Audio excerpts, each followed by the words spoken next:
gjithçka në përputhje me programin, se jo të gjitha lëndët janë njësoj, ato kanë tipare të ndryshme, domethënë karakteristika të ndryshme. Atë që bën matematik nuk e bën dot në gjuhë, atë që aplikon në matematik nuk e aplikon dot në gjuhë. Dakor?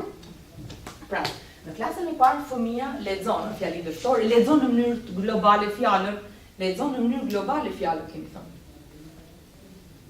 Dhe e shkruar. Arrin të mbushi vendet bosh. Pra, arrin të mbush vendet bosh.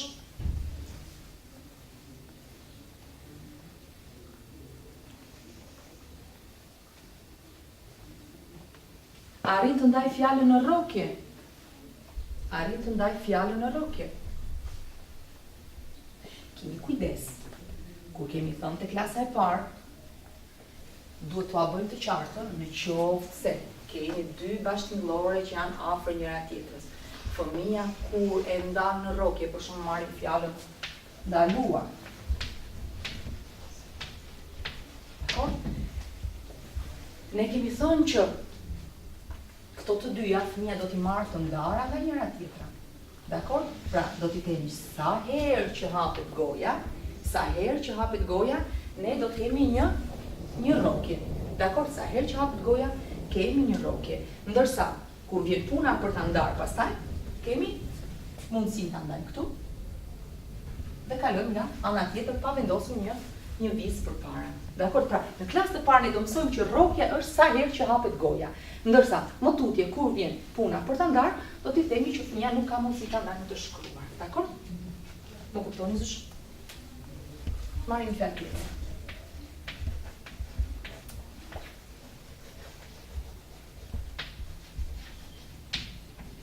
Atëre, këtë fjalë do ta ndajmë. Dakor? Po këtë nuk e mëson dot në klasë të parë ai. E qartë do ta mësoj më vonë. Do t'i thuash, do ta ndash në fund të rrjeshtit. Si do ta ndash? Nuk e ndan dot duke i thënë këtu. E qartë? Është rregull drejt shkrimor, ë? Është rregull drejt. Ai do thotë, po unë e krijoj rrokjen, ti e krijon rrokjen sepse kush na krijon rrokjen e këtu? Na krijon zanori, a? Por ama kur vjen puna për ta shkruar, ai do ta shkruaj kështu. Me vizë, pa vizë përpara. Qartë? Kjo nuk bëhet në klasë të parë. Nuk kemi mundësi t'ua shpjegojmë në klasë të parë. Dhe në klasë të parë nuk duhet t'i japim të tilla fjalë të ngatruara. Por me kalimin e kohës nga klasa e dytë, nga klasa e tretë, etj, ne vazhdojmë të aplikojmë gjithmonë ndarjen e fjalëve në fund të rrjeshtit. Dhe ndarja e fjalëve në fund të rrjeshtit nuk pranon që këto të dyja të ndahen nga njëra tjetra. Do ta ndajmë vetëm kur i kemi rastin për ta ndarë në rrokje. Pra kur fëmia thot ndaluan, dhe ai të thot 3 rrokje është në rregull. E qartë? Ndërsa, për ta ndarë pastaj në fund të rrjeshtit nuk e ndajmë. Do ta mësojmë fëmijën edhe këtë gjë, sepse ka fëmijë që e gabojnë, ka fëmijë që e gabojnë, thotë ndahet në rrokje, dhe fare mirë mund ta kaloj rrokjen tjetër nga krahu tjetër.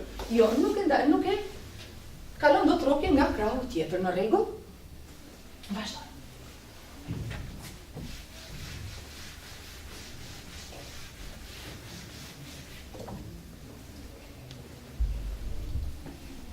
Vazhdoj me klasën e dytë. Ai përdor shkronjën e madhe, jo vetëm për emrat e njerëzve, por dhe për emrat e vendeve, më fal. Krahas leximit të fjalive pyetse. Pra, në klasën e dytë, vazhdojmë njohurinë e klasës së parë,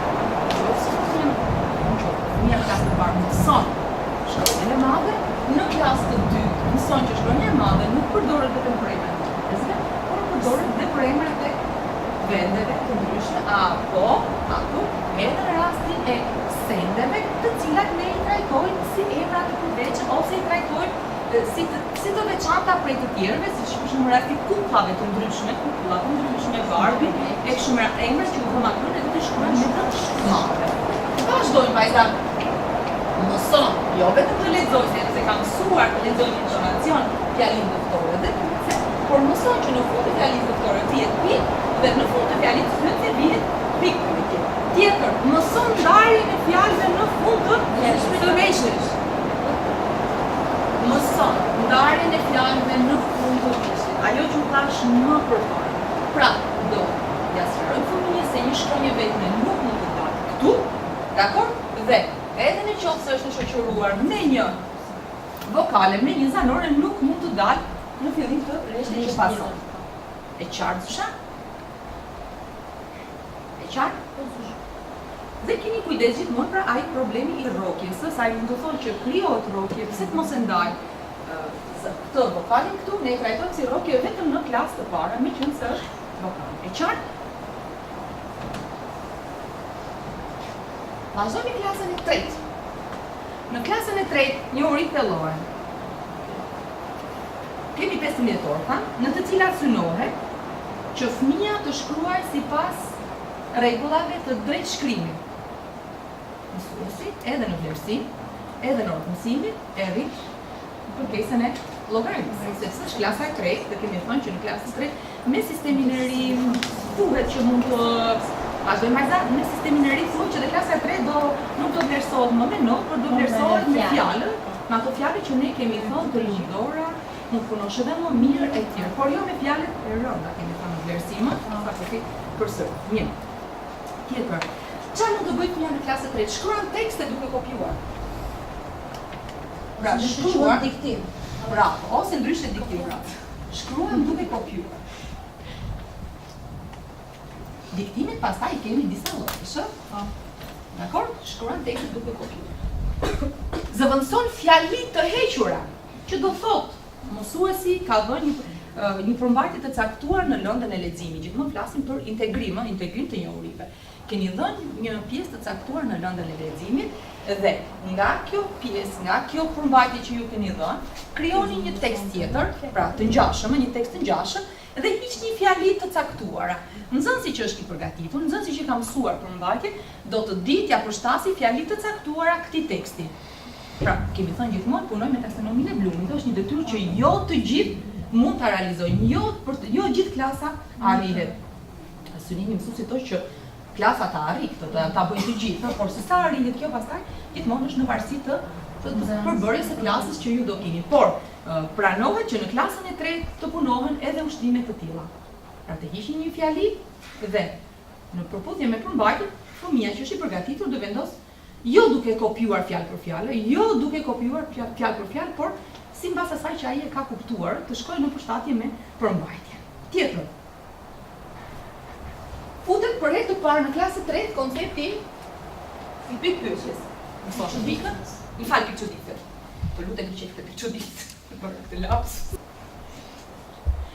Pra, në klasën e tretë futet për herë të parë koncepti i pikçuditës.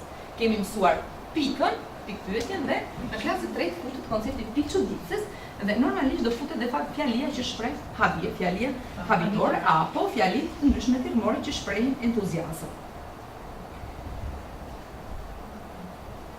Në klasën e tretë fillojmë për herë të parë njohuritë gjuhësore, njohuritë shkencore, kemi thënë përgatitja e fëmijës pa ja dhënë si për kufizim, pa ja dhënë si domosdoshmëri për t'i mësuar përmendësh apo për t'i mësuar si për kufizim, ai mëson si rregulla, më shumë si rregulla praktike, Fjalë të tilla si për shembull, shumësi i emrave. Breg, brigje, shumë mirë, brigje. Shteg, shtigje. Dash, desh. Pse ja japim këto? Sepse fëmia tashmë mëson numrin, por kur ka ndryshuar trajta e emrit. Pra, këta lloj emrash në gjininë mashkullore e ndryshojnë temën, nuk e ruajnë temën siç bëjnë emrat e tjerë. Tjetër, çfarë do mësoj? Të pakryerjen e foljeve.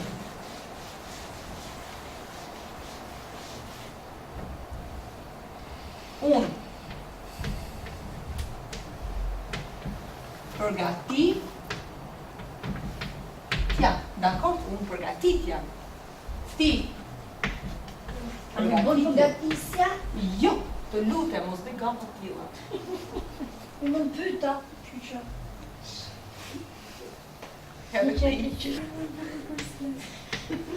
Po, të lutem mos. Atë ai përgatiste. Dakor? Dakor? Edhe ne përgatisni. Pra, Po, sepse këto janë shembuj më pikant ku fëmia mund të ngatrohet, ëh? Po kështu dhe të pakryer në foljes kam dhe jam. Në të pakryer si bën? Azësh isha dhe kisha. Kisha. Dakor? Pra, në të pakryer në këtyre foljes. Do të kemi shumë kujdese, sepse kemi thënë që këto formojnë kohët e përbëra.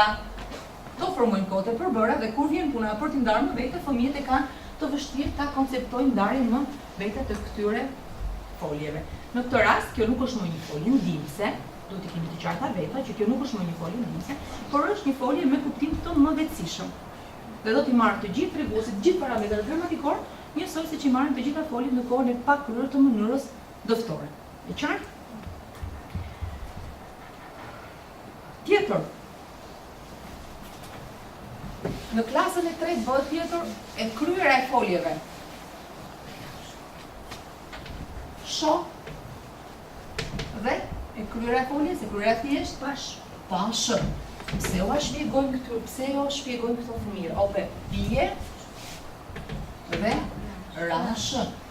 Sepse këto kemi thënë janë format e parregullta sukletive dhe